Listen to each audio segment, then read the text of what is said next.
Shalom Shalom Chaverim. Beshem Hashem Naaseh Venatzliach. Aujourd'hui, on va ramener la Gemara dans Ta'anit. Davdalet Amoud Aleph.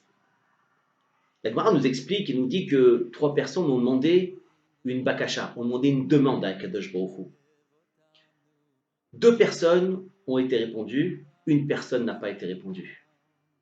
Même si cette demande n'était pas convenable, quand même, Akadosh Baruch Hu a répondu convenablement à ces deux personnes.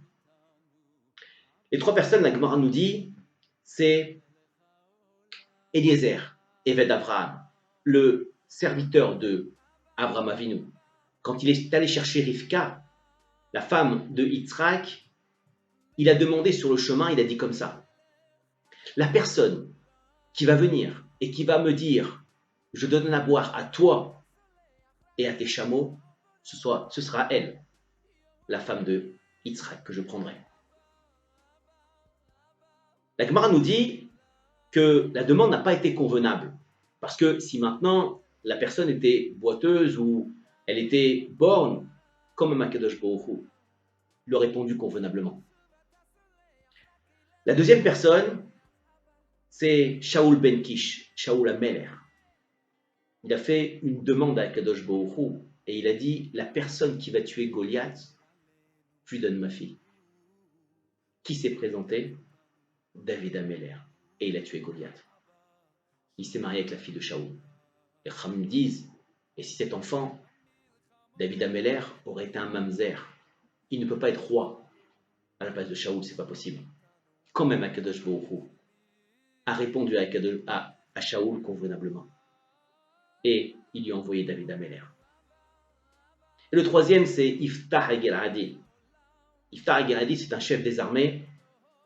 Il est revenu d'une guerre et en arrivant de loin aux portes de Jérusalem, de Yerushalayim, a dit: la première chose qui passera à la porte, je l'offrirai en korban pour Akadosh Baruch Hu. Qu'est-ce qui est sorti? Sa fille, à sa rencontre. Alors, il a été obligé, les Chachamim disent, de ou sacrifier sa fille, comme les commentateurs disent, ou alors de la mettre de côté sans que personne puisse se marier avec elle. Qu'est-ce qu'on apprend de ces trois histoires-là? C'est que, en fait, Shaoul ben Kish, Shaoul HaMelech ou Eliezer, ils n'ont pas demandé pour eux. Ils ont demandé pour quelqu'un d'autre. Pourquoi? Parce que Shaoul, quand il a demandé qu'on tue Goliath, bien sûr qu'il était content lui aussi, mais ce n'était pas spécialement pour lui, c'était pour l'armée Israël. Parce que Goliath voulait détruire tout l'armée Israël. Donc il a demandé pour autrui, pour quelqu'un d'autre. Eliezer, Eved Avraham, il a même proposé sa fille à Avraham Avinu. Et quand même, il a dit: la personne qui va venir, qui va me dire ça et ça, je la prendrai pour Yitzhak. Et Akadosh Baruch Hu lui a répondu convenablement. Donc c'est pour autrui, il a prié pour quelqu'un d'autre, pour Yitzhak. Iftach HaGeladi, qui revenait des chefs des armées, il n'a pas prié pour les autres, il a prié pour lui. Il voulait donner un korban à Akadosh Baruch Hu, mais c'est pour se satisfaire à lui qu'il a gagné la guerre. De là, on apprend quoi? On apprend que quelqu'un qui prie pour quelqu'un d'autre est répondu tout de suite. Est répondu tout de suite, même si ma formulation n'est pas convenable. Même si je ne suis pas rentré dans les détails. Quelqu'un qui va prier pour lui, qui va demander quelque chose pour lui, alors il faut qu'il rentre dans les détails des détails pour expliquer tout ce qu'il veut. Parce que des fois, Akadosh Baruch Hu ne va pas lui répondre à lui, il répondra à sa descendance. Par contre, quelqu'un qui va prier pour autrui, pour leur âme Israël, pour quelqu'un d'autre, une femme qui n'est pas enceinte par exemple, et elle veut des enfants, elle va trouver une autre femme qui n'a pas des enfants. Elle va prier pour elle, Akadosh Baruch Hu va lui répondre à elle en premier. Même si sa demande n'est pas convenable. Comme ça explique les Chachamim. De là, c'est ça le âme Israël. Parce que plus on va prier pour autrui, plus on va prier pour quelqu'un d'autre, Akadosh Baruch Hu va nous répondre tout de suite. Pourquoi? Parce qu'on ne passe pas en premier.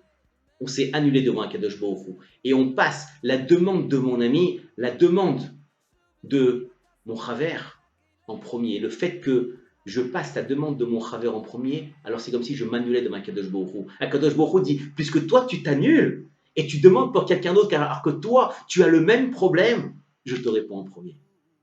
Comme ça explique les Chachamim. De là on apprend que quand on doit demander, On doit d'abord demander pour quelqu'un d'autre avant de demander pour nous. Et Akadosh Baruch Hu va faire une force extraordinaire. Il va nous répondre à nous en premier. Pour finir, on va raconter une histoire. Il y avait une fois deux amis qui étaient à Brooklyn, à New York. C'est une histoire vraie qui s'est passée il y a quelques années. Et ces deux amis-là s'aimaient comme deux frères. Et on était jeudi, on était Yom Hamishi, et les deux frères se séparent le soir, chacun rentre chez soi. C'était deux amis avec des familles qui étaient vraiment très, très, très, très pauvres. Ils n'avaient pas d'argent. Mais eux, ils étaient amis. Ils s'aimaient, ils s'appréciaient, ils mettaient les mêmes vêtements. Ils se prêtaient les vêtements. Ils étaient dans la même école. Ils s'asseyaient à côté à l'école. Ils jouaient ensemble. Le soir, quand ils sont rentrés, Yom Hamishi, un des deux ne s'est pas réveillé le matin. Il est décédé. Maintenant, la famille de cette jeune personne qui est décédée, il avait à peu près une vingtaine d'années, n'avait pas d'argent, cette famille-là. Rien. Pour payer l'enterrement, pour payer la tombe. Il n'avait rien du tout, pas un centime. Son ami a dit comme ça. A dit, moi non plus, ma famille n'a pas d'argent. Mais quand même, je vais prendre un crédit, je vais travailler à ce moment-là et je vais payer tout pour mon ami. Je vais payer l'enterrement, je vais payer la tombe, je vais payer les shivas, je vais payer les séoudotes, tout je prends sur moi. Comme ça il a fait pendant les 12 mois. Comme ça les Chacham l'expliquent. Au bout des 12 mois, 2 jours après qu'il ait fini de payer la dernière traite que pour son ami de la tombe, de toutes les séoudotes, lui-même est décédé. Lui-même est décédé. Sa famille ne savait plus comment faire. Parce qu'elle aussi, elle n'avait pas d'argent. Elle ne savait pas comment faire pour l'enterrer. Alors, la famille a fixé quand même une date. A dit, on va l'enterrer demain ou après-demain. J'en ai les frissons quand je vous parle parce que c'est une histoire vraie et c'est extraordinaire comment un Kadosh Baruch Hu fait les choses. Et cette personne-là, elle est restée comme ça pendant 3-4 heures. Ils ont fixé la date et le jour de l'enterrement, mais on ne pouvait pas l'enterrer. Ils ne savaient pas quoi faire, ils n'avaient pas d'argent pour payer la Chevra Kadisha. Et d'acheter un terrain aux États-Unis, d'acheter un helek, ça coûte très très cher pour enterrer quelqu'un. Ils ne savaient pas comment faire. Alors, il y avait une femme qui était là et elle dit au père du défunt, de l'enfant, elle lui dit, je ne comprends pas, Mordechai, pourquoi vous n'enterrez pas cet enfant-là? Pourquoi vous ne l'enterrez pas? Alors il y répond tout simplement, il dit, on est en train de chercher parce que on n'a pas l'argent pour l'enterrer. On ne sait pas comment faire. Alors il lui dit, vous n'avez pas l'argent pour l'enterrer? Alors regarde, écoute-moi. Écoute-moi. Le Rabbi Meubavitch dit comme ça, et comme ça il est écrit dans son Sefer, Bracha ve'atzlacha, il dit comme ça, qu'il faut acheter un terrain de son vivant. Le fait qu'on achète un terrain de son vivant, ça rallonge la vie. Comme ça, c'est marqué dans son Sefer, au Rabbi Meubavitch. Alors moi, j'ai acheté un terrain, elle dit cette femme-là. Donne-le à cet enfant. Donne-le à cet enfant pour l'enterrer. C'est pas grave, j'en achèterai un autre. C'est ce qu'ils ont fait. Ils ont pris l'emplacement, elle leur a dit l'emplacement, elle leur a dit la rangée où se trouvait l'emplacement pour enterrer l'enfant. Mais le plus dur, et j'en ai les frissons de vous le dire, l'emplacement qu'elle avait acheté, c'était juste à côté de son ami qui était décédé il y a 1 an. Juste à côté. De la même façon qu'ils étaient liés quand ils étaient vivants, Akadosh Baruch Hu les a liés aussi quand ils sont morts. De là, qu'est-ce qu'on apprend, mes amis? On apprend que Akadosh Baruch Hu n'oublie personne.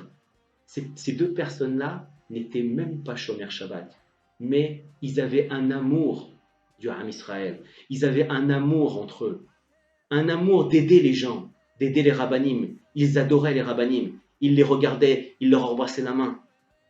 Akadosh Baruch Hu ne l'a pas laissé. Malgré que ces personnes-là n'étaient pas Shomer Shabbat, Akadosh Baruch Hu n'oublie personne, mes amis. J'en ai les frissons quand je vous raconte cette histoire vraie parce que elle s'est passée il y a quelques années aux États-Unis et Akadosh Baruch Hu, même dans la mort, il n'oublie personne. quand on aime une personne dans ce monde-là, alors même après la mort, Akadosh Baruch Hu nous dit que t'inquiète pas, je pense à toi. Je pense à toi comme tu as aimé ton ami, et bien je te mettrai à côté de lui, même après ta mort. Et Akadosh Baruch Hu l'a placé ici, juste à côté de lui.